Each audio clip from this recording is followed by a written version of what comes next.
లెక్కోజ్ కుమారి విలాక్స్ అండి వేమందలకు వచ్చేసింది. మనం శ్రీకృష్ణుడి గురించి చెప్పుకుందామండి. ఆయన లీలల గురించి నేను కొన్ని తెలియపరుస్తాను. ఓకే.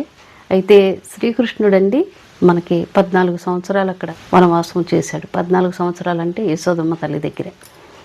అయితే ఈయన శ్రీకృష్ణుడు చక్కగా ఇక్కడికి వచ్చాడనమాట. దేవకి వసుదేవుల దగ్గరికి వచ్చాడు.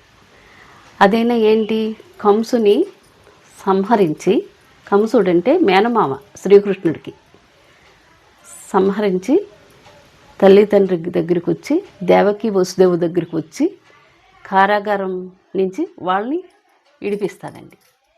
ఇడిపించి దేవకి అడిగిందనమాట, కృష్ణ ఏంటి నీ దగ్గర ఎన్నో శక్తులు ఉంటాయి కదా, దైవ శక్తులు అవి ఇవి ఉంటాయి, నీకు ఇన్ని 14 సంవత్సరాలు పట్టిందా మమ్మల్ని ఇడిపిస్తానికి? ఎందుకు నువ్వు ఇలా చేసావు? నీ దగ్గర బోల్డ్ ఉంటాయి కదా, చక్కగా మమ్మల్ని ఏంటి నాయనా ఇన్ని 14 సంవత్సరాలకు వచ్చావు నువ్వు ఇలాగా ఏంటి అనేసి అంటే, అవునమ్మా అనేసి వివరించి అన్నీ చెప్పాడనమాట. ఏంటమ్మా నువ్వు అడుగుతున్నావు, నేను చెప్తున్నాను. ఎందుకంటే గత జన్మలో నువ్వు కైకేయువు కాబట్టి నాకు 14 సంవత్సరాలు నువ్వు ఇలా వనవాసం చేయాలని నన్ను శాపించావు. నా తండ్రి, నీ భర్త కూడా దశరథుడు నా తండ్రి, నాకు అడవి వెళ్ళమని 14 సంవత్సరాలు నన్ను అరణ్యవాసం చేయమన్నారు. ఈ 14 సంవత్సరాల్లో కూడా నేను నా తల్లికి దూరం అయిపోయాను తెలుసమ్మా. నా తల్లికి దూరం అయిపోయా, ప్రేమకి, తెలుసమ్మా. అదే ఇదిగా ఇప్పుడు నా తల్లి యశోదమ్మ తల్లి రూపంలో పుట్టింది. అంటే ఈవిడి ఆశ్చర్యపోయింది. ఏంటి ఇలా చెప్తున్నావు, ఇవన్నీ నీకు ఎలా తెలుసు, ఏంటి కృష్ణ నువ్వు ఇలా మాట్లాడుతున్నావు అందే. అవునమ్మా, నీకు గత జన్మం, ఈ జన్మ వేరు కదా, గత జన్మలో నువ్వు ఈ రకంగా చేసావు కైకేయువు, ఇప్పుడు ఇది మరి జన్మ కదా. నా తల్లి యశోదగా పుట్టింది, కౌసల్యాదేవి యశోదగా పుట్టింది. 14 సంవత్సరాలు కూడా ఈ ప్రేమ ఆ యశోద తల్లి పొందింది.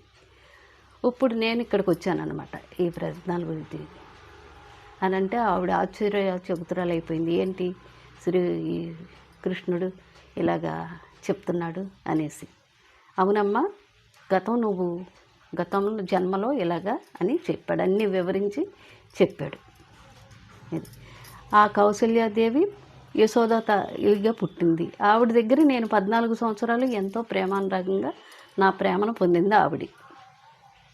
అప్పుడు పొందలేకపోయింది కాబట్టి ఇప్పుడు పొందింది. ఇదిగో ఇప్పుడు వచ్చాను నేను, కంసమావని ఇలా సంహరించాను, మిమ్మల్ని కారాగారి నుంచి నేను విడిపించుకున్నాను.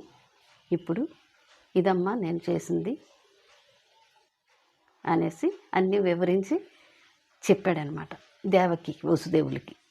ఇలాగే సంగతి అని తెలుసండి. కంసుని వధ చేశాడనమాట. శ్రీకృష్ణుల లీలలు చూసారా, ఎంత వివరించి అన్నీ చెప్తాడు. ఆయనకి అంతానా ఆయన లీలలో బోల్డ్ లీలలు కదండి. శ్రీకృష్ణుల లీలలు అంటే బోల్డ్. ఆయన గురించి చెప్పాలంటే తనివి తీరదు తెలుసండి. ఓకే, లైక్ చేయండి, షేర్ చేయండి, సబ్స్క్రైబ్ చేయండి.